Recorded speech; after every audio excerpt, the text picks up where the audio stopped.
Ja ongi käes meie tänase saate Meistrinurga aeg ning seekord võtsime taas vastu ühe väga põneva ja minu meelest ka suhteliselt keeruka väljakutse.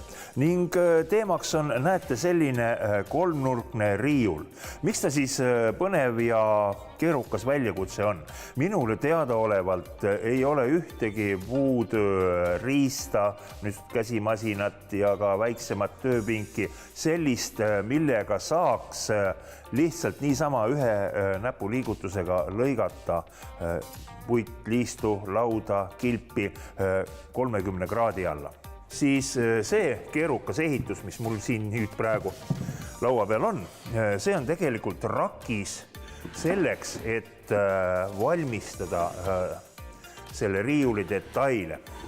Ja see rakis on tehtud siis ülafreesile ning frees jookseb meil siis siin selle pinna peal.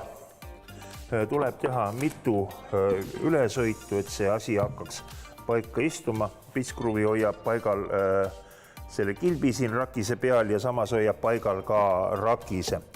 Mul on freesi sügavused juba seadistatud. Need ei ole karta sellist ülelõikamist, ma saan ainult teha puhastuslõiked.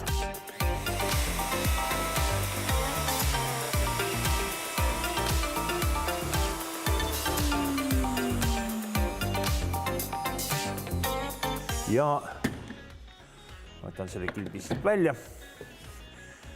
Pind on valmis, tõstame šablooni korraks kõrvale.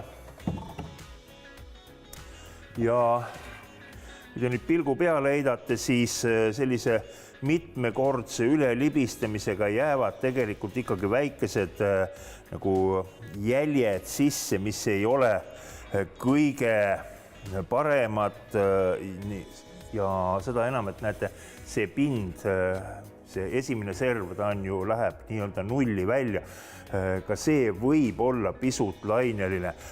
Ja teeme väikese ööveldamise protsessi siin ära.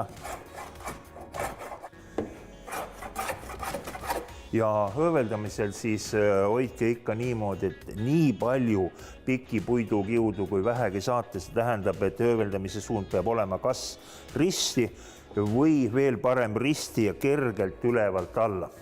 Nii, ja näete, kui ma nüüd seda pinda näitan, me saame kuidagi režissööri abil võrrelda seda eelmisega, siis hoopis siledama pinnaga selliseid sisselõikeid enam ei ole ja praktiliselt see pind on siis esmase valmiduse saavutanud, nii nagu ütlesin juba algul, et kui meil on kõik 3 kilpi valmis, siis sobitame nad kokku ja vajadusel kergelt üht või teist serva pisut öövliga veel puhastame.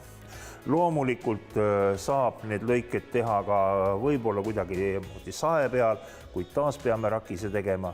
Jah, nii nagu ikka, igal tööl on mitu lahendusvarianti, aga kui töö iseenesest on põnev ja aega juhtub olema, siis tasub proovida. Ja mis kõige tähtsam, vähemalt mina sellist riiulit kuskil kaupluses näinud ei ole.